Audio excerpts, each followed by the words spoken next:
En Chine, un robot humanoïde a attaqué des humains lors d'un festival. Est-ce le début d'une rébellion ou simplement une erreur de programmation? Eh bien, ces images ont fait le tour du web et ont choqué beaucoup de monde, donc nous allons voir ça aujourd'hui. Mais cette scène surréaliste n'est que le début des 4 meilleures innovations de la semaine que je vais vous présenter aujourd'hui.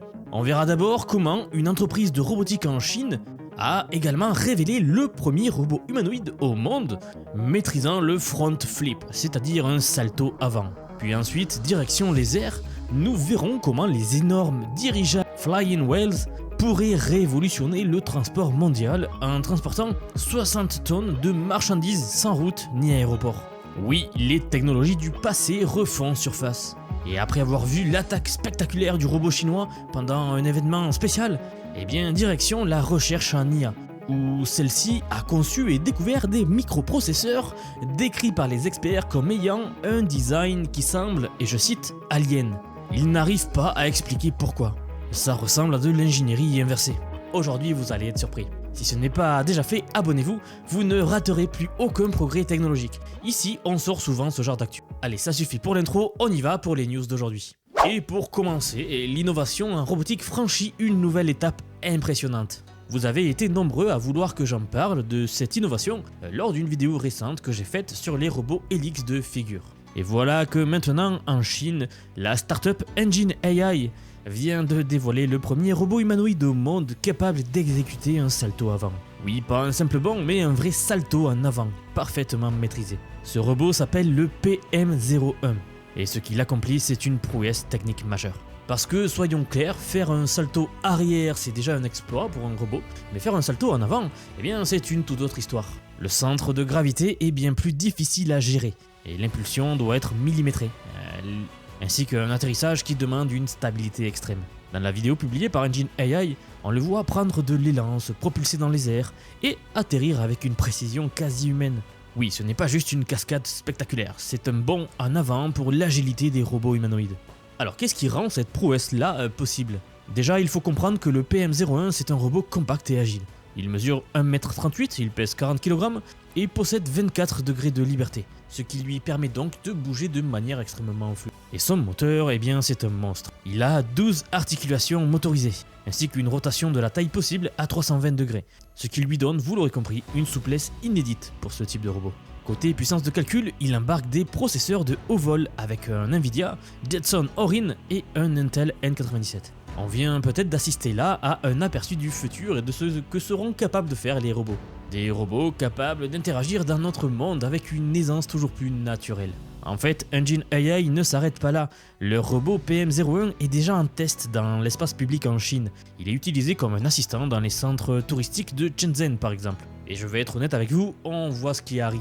À ce rythme, les robots humanoïdes pourraient bientôt exécuter des séquences complètes en parcours extérieur par exemple, avec une mobilité qui se rapproche dangereusement de la nôtre. Et c'est ça qui est marrant, vous allez voir en fin de vidéo un passage choquant de robots humanoïdes. Mais ici, contrairement aux anciens modèles hydrauliques, eh bien ces nouvelles générations de robots sont 100% électriques, ils gagnent donc en autonomie. Je le répète, aujourd'hui on parle de salto et de robots guidés, mais demain ce seront des assistants autonomes, des secouristes par exemple, et peut-être même des ouvriers capables de réaliser des tâches les plus complexes. On est en train d'assister à l'arrivée d'une nouvelle ère de la robotique humanoïde. Et Engine AI frappe ici très fort. Cela sera donc très intéressant de voir la suite des événements, donc comptez sur moi pour vous couvrir toute la suite. Ok, on pourrait croire que les dirigeables appartiennent au passé, relégués aux archives de l'aviation depuis l'accident tragique du Hindenburg en 1937. Mais aujourd'hui, ils reviennent en force, et pas pour le simple spectacle. Le LCA-60T de Flying Whales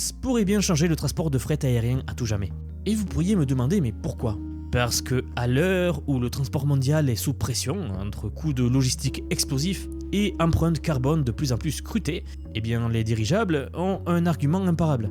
Ils peuvent transporter de lourdes charges à moindre coût, sans nécessité d'infrastructures massives comme les aéroports ou les routes. Et tout ça en réduisant drastiquement les émissions polluantes. Un monstre des airs. Le LCA-60T est un géant. 200 mètres de long, plus qu'un terrain de football américain, et 50 mètres de diamètre. Sa soute, elle fait 990 mètres cubes. Elle est donc capable d'embarquer 60 tonnes de marchandises en un seul vol. C'est plus que la capacité d'un Airbus Beluga XL, qui est pourtant déjà la référence dans le transport aérien de gros volumes. Alors, la propulsion de ce dirigeable repose sur 32 moteurs électriques, développant une puissance totale de 4000 kW. Et à terme, l'objectif, c'est d'intégrer des cellules à hydrogène, donc faisant du LCA60T un des moyens de transport aérien les plus propres jamais conçus. Sa vitesse de pointe est de 100 km/h. Ce qui semble modeste comparé aux avions, mais ce n'est pas sa vocation. Ici, on mise sur la flexibilité et l'économie d'énergie. Vous pourriez me demander, mais pourquoi ressusciter les dirigeables maintenant? En fait, les avions modernes ont certes écrasé l'intérêt pour les dirigeables au XXe siècle, mais nous sommes en 2025 et les priorités ont changé. Le transport propre est devenu une nécessité. Et donc, contrairement aux avions et aux camions, eh bien, un dirigeable comme le LCA60T n'a pas besoin de pistes d'atterrissage ni d'infrastructures lourdes. C'est là que le concept de Flying Whales devient assez fascinant. Il peut charger et décharger en plein vol. Grâce à un système hydraulique, eh bien, il descend les marchandises sans toucher le sol. Imaginez le potentiel pour les régions isolées, ou les exploitations forestières par exemple, les chantiers en construction en pleine jungle, ou même en haute montagne. Bref, tous ces endroits très difficilement accessibles. Aujourd'hui, des zones entières restent inaccessibles sans infrastructure adaptée. Eh bien, le LCA60T pourrait enfin contourner les limites et redéfinir la logistique mondiale. Flying Whales prévoit le premier vol d'un prototype en 2027. Et ils ne sont pas les seuls. Plusieurs entreprises comme Hybrid Air Vehicles ou LTA Research travaillent également sur le retour des dirigeables de nouvelle génération. Ce n'est plus une simple idée futuriste. Car oui, plus de 300 millions de dollars ont déjà été investis dans le Flying Whales, donc cette entreprise, et l'intérêt croissant pour un fret plus propre donne à ce projet une crédibilité solide. Alors la vraie question que je souhaite vous poser, eh bien, sommes-nous en train d'assister au retour des dirigeables dans l'aviation moderne ? À votre avis, est-ce que c'est une révolution inévitable ou alors c'est une simple utopie technologique? C'est assez intéressant à voir, mais ce qui est certain, c'est que dans quelques années, eh bien, le ciel pourrait bien être à nouveau peuplé de ces géants silencieux mais ultra efficaces. Une partie fascinante, la révolution alimentaire est en marche. Des chercheurs chinois viennent de mettre au point un riz génétiquement édité, capable d'augmenter la production de la coenzyme Q10. Un puissant antioxydant connu pour ses bienfaits sur le cœur. Alors concrètement, on parle ici d'un aliment de base consommé par des milliards de personnes qui pourrait enfin devenir un véritable outil de prévention contre les maladies cardiovasculaires. Le potentiel est énorme. Laissez-moi vous expliquer cela. Le CoQ10, c'est une molécule en fait qui est essentielle au fonctionnement de nos cellules. Elle joue un rôle clé dans la production d'énergie et elle protège nos cellules contre le stress oxydatif, un facteur majeur du vieillissement et des maladies cardiaques. Mais voici le problème, eh bien avec l'âge, nos niveaux naturels de CoQ10 diminuent. Et certaines conditions médicales, notamment les maladies cardiovasculaires, en réduisent encore davantage la production. Jusqu'à présent, les principales sources de CoQ10 dans l'alimentation étaient les poissons gras, les viandes rouges et certaines noix. Mais les céréales, comme le riz et le blé, eh bien, produisent principalement une version moins efficace pour le cœur, le CoQ9. Ce que les chercheurs chinois viennent donc de réussir, c'est de modifier la génétique du riz pour qu'il produise naturellement du CoQ10 à la place du CoQ9. Pour parvenir à ce résultat, l'Académie chinoise des sciences a étudié 134 espèces végétales et elle a identifié les mutations naturelles qui favorisent la production du CoQ. Et à partir de ces observations, ils ont utilisé une technique d'édition génétique de précision pour modifier 5 sites clés du génome du riz. Voici le résultat, un riz biofortifié contenant 75% du CoQ10 en plus, sans altérer la productivité ni la qualité nutritionnelle de la plante. Pour vous donner une idée, chaque gramme de ce riz-là contient 5 mg de CoQ10, soit un niveau équivalent à celui que l'on trouve dans les tomates par exemple. Et ce qui intrigue encore plus, c'est que les chercheurs affirment que ce riz n'est pas OGM à proprement parler. Car contrairement aux cultures transgéniques classiques, il ne contient pas de gènes étrangers. Il s'agit d'une modification ciblée du génome déjà existant, sans mutation imprévue donc. Aujourd'hui, l'apport moyen de CoQ10 via l'alimentation, elle oscille entre 3 et 6 mg par jour. Certains chercheurs estiment pourtant que le niveau optimal pour une santé cardiovasculaire pourrait atteindre 500 mg par jour. Or, si le riz et le blé et le maïs représentent plus de la moitié des calories consommées dans le monde, imaginez l'impact mondial si ces cultures-là intégraient toute une grande quantité de CoQ10. Des milliards de personnes pourraient bénéficier directement de ce boost nutritionnel, sans avoir besoin de compléments alimentaires coûteux. Et les chercheurs ne comptent pas s'arrêter là. Des études sont en cours sur le blé, le maïs ainsi que d'autres cultures essentielles. Ce qui est certain, c'est que la science est en train de redéfinir ce que nous mangeons, et ce n'est que le début. Passons à notre partie principale de la vidéo, car il faut absolument que l'on parle de ce qu'il s'est passé la semaine dernière en Chine. Et cette histoire peut en faire trembler plus d'hommes. Un festival technologique en Chine. Il y avait une ambiance survoltée. Des centaines de personnes étaient venues admirer les dernières prouesses de la robotique. Et parmi elles, ces fameux robots humanoïdes de l'entreprise Unitree dont tout le monde parle. Est-ce que vous vous en souvenez? J'en avais fait une vidéo où je vous montrais ces mêmes robots-là qui avaient dansé lors du spectacle du Nouvel An chinois et qui a été assez bluffant d'ailleurs. Vous savez, ce sont ces machines qui nous ressemblent de plus en plus, censées nous simplifier la vie de demain. Ils ont donc utilisé ces robots lors d'une fête traditionnelle chinoise. Mais en quelques secondes, un événement fait tout basculer. Plusieurs témoins ont expliqué qu'ils ont remarqué qu'un des robots s'est mis à fixer la foule et s'approcher des gens. Un pas, deux pas, et soudain, le chaos. Le robot perd complètement le contrôle. Il se précipite vers la foule, les gens reculent.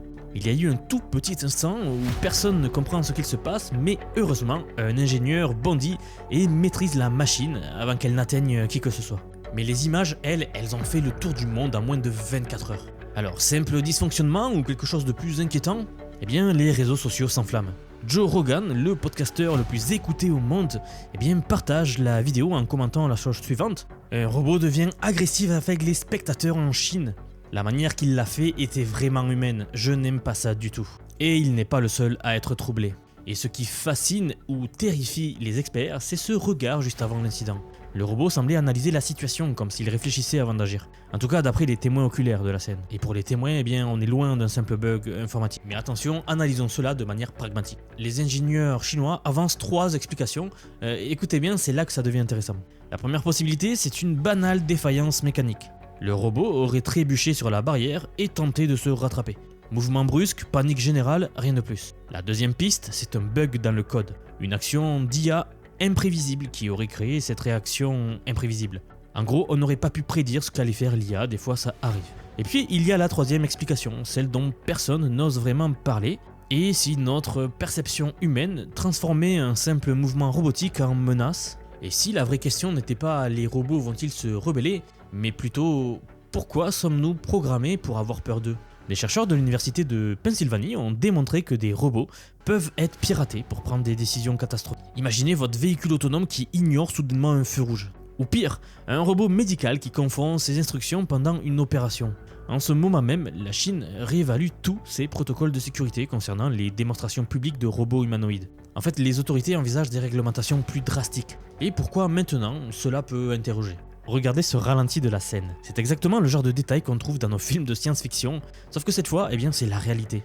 Alors, bug informatique banal ou début d'une rébellion silencieuse des machines, en tout cas, les images sont fortes, et même s'il s'agissait que d'un bug ou que la machine a essayé juste de se rattraper, les images auront eu un impact monumental, car cela a forcé beaucoup de personnes à réfléchir à ce qu'impliquerait une cohabitation entre les humains et les robots. Et j'aimerais vraiment connaître votre théorie dans les commentaires. Donc n'hésitez pas à dire ça dans les commentaires. Est-ce que toute cette partie vous a plutôt inquiété ou est-ce que pour vous c'est juste un bug? En tout cas, ce qui est sûr c'est qu'on n'a pas fini d'en entendre parler. Car au fur et à mesure que la robotique se développe, je pense que ce genre de questions va revenir de plus en plus au devant de la scène. Mais passons maintenant à une partie plus pratique qui risque d'influencer nos vies vraiment.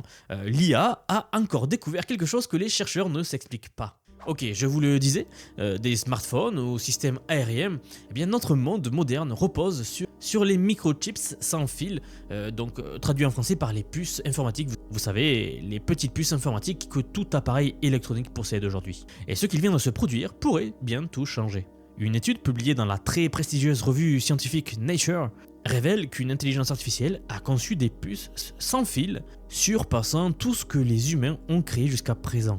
Et le plus sidérant dans tout cela, c'est que même les chercheurs n'arrivent pas à comprendre comment ces puces fonctionnent.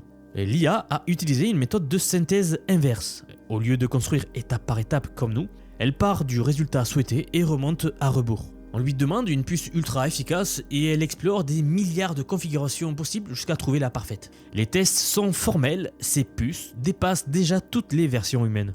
Le résultat, c'est que l'industrie des puces sans fil pourrait tripler maintenant dans les 6 prochaines années. Mais voilà, le problème, les designs créés par cette IA ressemblent à des structures, et je cite, aliens. Ils ne suivent aucune logique d'ingénierie humaine. Le professeur Valois de Harvard suggère une théorie assez troublante. Et si l'IA, en fait, développait une forme d'intelligence fondamentalement différente de la nôtre? Ces structures étranges défient toute intuition humaine, mais elles fonctionnent avec une bonne efficacité a priori. C'est comme si l'IA avait découvert des lois de la physique que nous n'avions jamais exploitées. Imaginez un petit instant, nous avons créé une entité qui invente maintenant des technologies selon des principes que nous ne comprenons pas. Aujourd'hui, l'IA conçoit des micro-puces. Demain, ça pourrait être des systèmes entiers que personne n'aura jamais imaginé, pourra comprendre en fait. Plus nous avançons et plus la technologie paraît compliquée maintenant. Plus nous avançons et plus l'IA nous stupéfait de jour en jour. Pour vous donner une idée de ce que cela signifie, ces puces ressemblent à des circuits imprimés chaotiques avec des motifs asymétriques et des connexions qui semblent totalement aléatoires. Là où un ingénieur humain créerait des structures ordonnées et géométriques, l'IA, elle va dessiner des formes organiques qui rappellent des fractales ou des structures biologiques. C'est comme si la technologie commençait à imiter la nature plutôt que nos concepts d'ingénierie. Dans quelques années, nos smartphones et ordinateurs pourraient fonctionner grâce à des technologies que personne ne comprend totalement, et c'est sans doute ça le plus dingue. Est-ce une avancée révolutionnaire ou alors le début d'une dépendance aveugle? La question mérite d'être posée. En plus, cette situation nous place face à un dilemme inédit dans l'histoire de l'humanité. Nous avons toujours progressé en comprenant ce que nous créons. Aujourd'hui, pour la première fois, nous créons des outils qui dépassent notre compréhension en fonctionnant mieux que les autres. Si même les créateurs de l'IA ne comprennent pas ce qu'elle conçoit, qui serait réellement aux commandes? En tout cas, des questions très intéressantes à se poser, et je vais continuer à creuser ce papier scientifique qui est tout juste sorti, car il a l'air assez stupéfiant et je pense que je vous en ferai une vidéo dédiée entièrement, car cela a l'air assez prometteur et ça a l'air enfin d'une vraie invention faite par l'IA que nous n'arrivons pas à comprendre. Mais avant la note de fin, j'aimerais juste vous parler 20 secondes de Vision IA, la formation que j'ai créée. Si vous voulez aller beaucoup plus loin dans votre compréhension et surtout apprendre à intégrer l'IA dans votre quotidien, je vous montre tout. Que vous soyez complètement débutant ou que vous utilisiez déjà ChatGPT, j'ai conçu cette formation pour être clair, accessible et adapté à tous les niveaux. Nous sommes déjà très nombreux et les retours sont assez incroyables, donc merci du soutien. Mais sachez juste que l'intelligence artificielle ne va pas ralentir. Mais dans 6 mois, il sera sans doute déjà trop tard pour rattraper ceux qui auront pris de l'avance aujourd'hui. Donc si cela vous intéresse, vous trouverez le lien en commentaire épinglé sous la vidéo. Voilà, merci d'avoir regardé la vidéo jusqu'au bout. Je vous rappelle que si ce n'est pas déjà fait, vous pouvez vous abonner pour ne louper aucune de ces actualités scientifiques. Ici sur la chaîne, on sort une vidéo par jour pour que vous ne ratiez rien. Donc c'est tout pour moi, j'espère que la vidéo d'aujourd'hui vous aura intéressé et je vous donne rendez-vous très vite pour la prochaine actu.